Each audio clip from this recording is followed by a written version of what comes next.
Hey guys, I don't know if you saw my community section today, but I thought it was worth coming on and actually doing a brief video about this.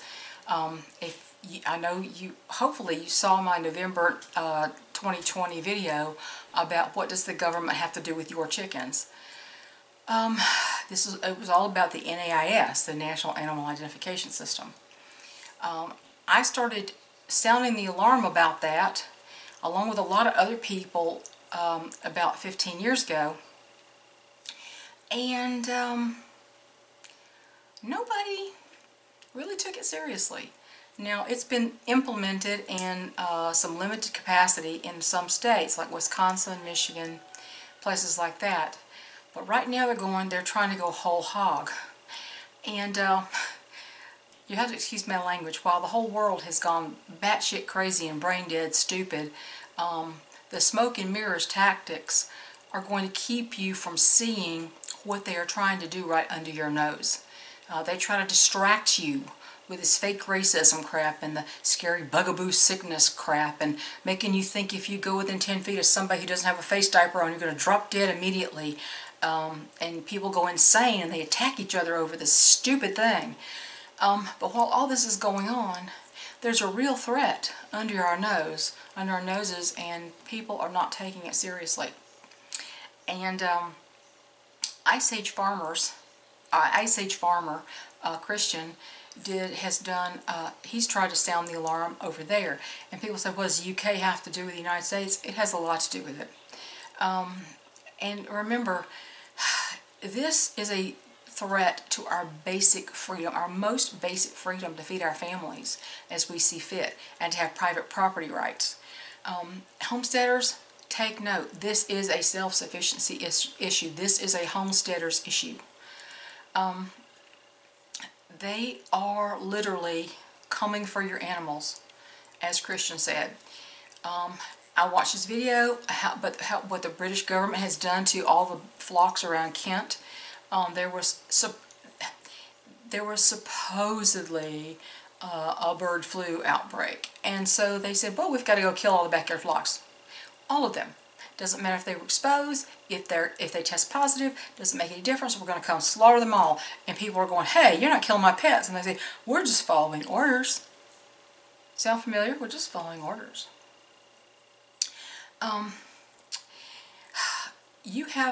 Look it up. British government slaughters flocks around Kent. Look it up. You can look up. There's a bunch of articles about it. Look, and I have linked to Ice Age Farmer's video. Your most basic right is to feed your family as you see fit. Good, nutritious food that you grow and or raise. That right is being challenged, and it's really ramping up right now. And of course, since the inception of this NAIS plan in the United States, I talked until I was blue in the face and no one listened. I even got a local newspaper to write an article about it. I pushed them, and they wrote an article, but you could tell they didn't really take much stock in it when I told them. They didn't think it was some big deal. It's a big deal, people. It's a very big deal. Governments right now are moving very quickly to take away your right to raise animals completely. The UK confirmed through the Freedom of Information Act that the gassing of people's backyard flocks around a poultry facility in Kent. They went door to door killing chickens, using bird flu as their cover story and their excuse. Colorado's PAWS Act, P-A-U-S-E,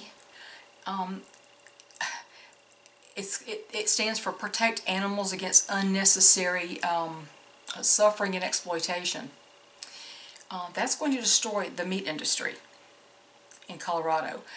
Livestock registration is rolling out all around the world, people. Not just in the United States, not just in England. There's a war on animal agriculture right now. And in England, if you have even 4 backyard chickens, they want you to categorize every egg that's laid. You have to catalog every egg they lay, everywhere a chicken goes, every time one dies, every single move you make. They want to know how many you have, where you have them, where you got them. This is where we're going, people. This is part of Agenda 2030, but it is coming into reality partly through this. That they want to catalog every plant, every animal, every person, every item on this planet. They want to know exactly where it is, and they want to be able to control it. And they do this war on animal agriculture using the horrible conditions at factory farms as an excuse. Yeah, they're bad. I agree. And we can move to a what they call a decentralized regenerative food system. But rather than support this and look up a solution, they skip right over it and they go to the extreme.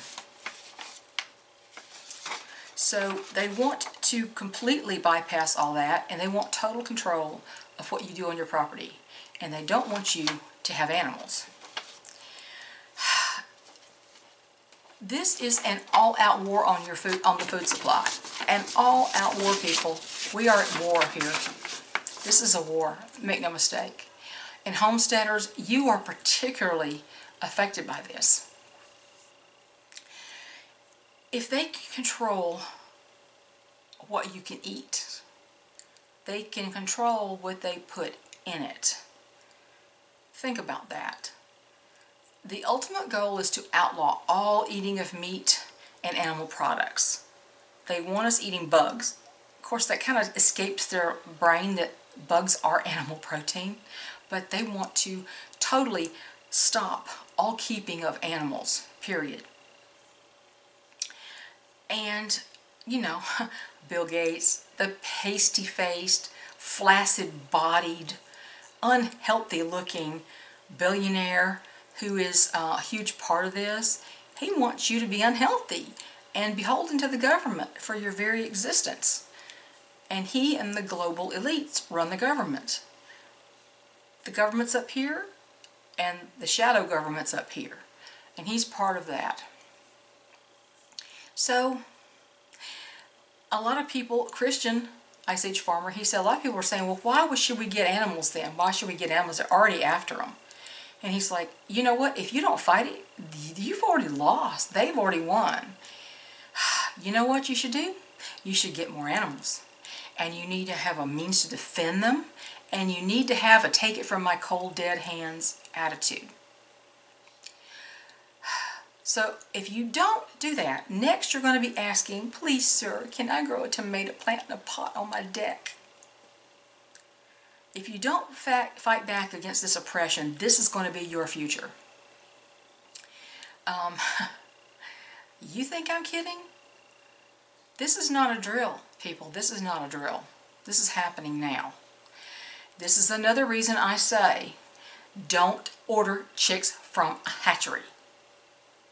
That gives them, they know exactly what you were sent, they know where it went, they know what you're keeping, and they have your credit card information, your financial information, because you had to pay, you didn't pay with cash online, right? So you had to pay another way.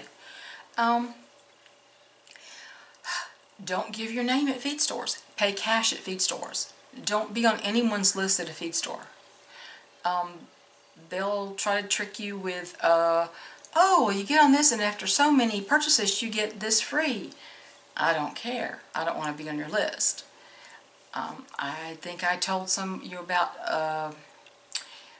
a woman at the feed store that I originally frequented 15 years ago who started complaining about feds coming into her store and asking for her customer list.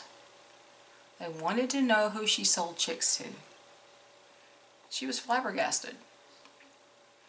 So, do you think they're going to protect your information? If men in black show up in their store, you think they're not going to give them their customer list? Sure they are. So, black market chickens, here we come. I would suggest buying chickens from a reputable breeder with healthy flocks, like mine.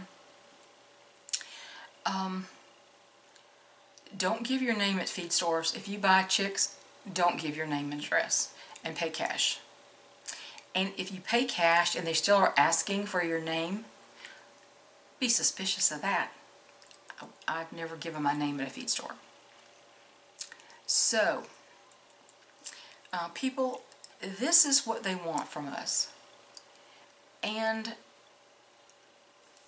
once they get rid of all animal agriculture, the next thing they're going to do is make it where you can't grow gardens because wild bird might fly over and poop in it, and you know that's not safe. Bird flu. So they're going to have to supply your daily food needs. They are. And when they do, they control what you eat. And then when they control what you eat, they can also control what is in it. And they can also target certain groups, like the elderly, that they want to be rid of. I personally think that's what a lot of this Wuhan Wiggle stuff is all about, is getting rid of the elderly. So, people, this is not a drill. This is not a drill. This all ties in. I saw it coming 15 years ago. I think there's a guy up in Vermont, Sugar Hill Mountain Farm or Sugar Mountain Farm. His name is Walt. He was very much an activist against NAIS. And when I went to his site, you can't find nothing about it anymore. And I'm afraid they might have gotten to him in some way. So he's pretty much stopped talking about it. That's what they want. They want you to shut up about things, shut up and obey, and just do what you're told. And if you do that, homesteading will be, what will you homestead for? What are you going to homestead for? You can't raise animals for fertilizer, eggs, meat, milk, whatever you're raising them for. No animals. You can't, and then the next thing is you won't be able to grow your own food because they need to control that food because for your own safety, right? Never mind that your food is the safest thing on the planet. Their food is the scary stuff. So just think about how all this is coming together and think about what they're using to distract you from things like this. Right under your noses, they are taking away every bit of your rights. Every right you have is being stripped away, and they're telling you, oh, it's not right, it's just a privilege. So that's what I want to say today, and I'm doing this inside. I was just too tired. And I unloaded an SUV full of feed and shavings today, and got the generator up and running. It's working, it's doing fine.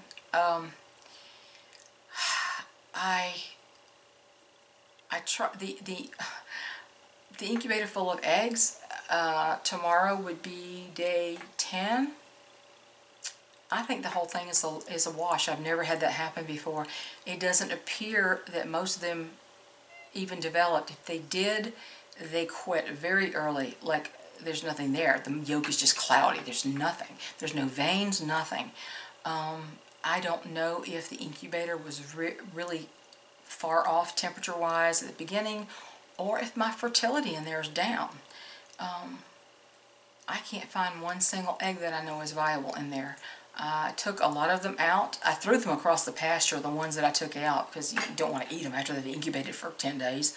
And I actually overhanded them, threw them way across the pasture, and I watched those things bounce several times across the pasture, and most of them, and all but one, never even broke. So the shells are very tough, very good quality. I just don't know. I don't know what the problem was. So I'm not going to have any Brahma babies, I don't believe. I'm not going to try another incubation. If I have a broody, I might let her try her hand at it. But otherwise, I guess I'm just going to wait for April 9th and go anonymously to purchase some hatchery chicks, and or something, I don't know. Plans change, we don't know. But the only thing to do is get more animals, be adamant about it, take care of, manage them very well so they're clean and healthy, and don't let anybody near your animals. Don't let people come in and out of your barnyard. I don't allow people to go in my barn. I don't allow that.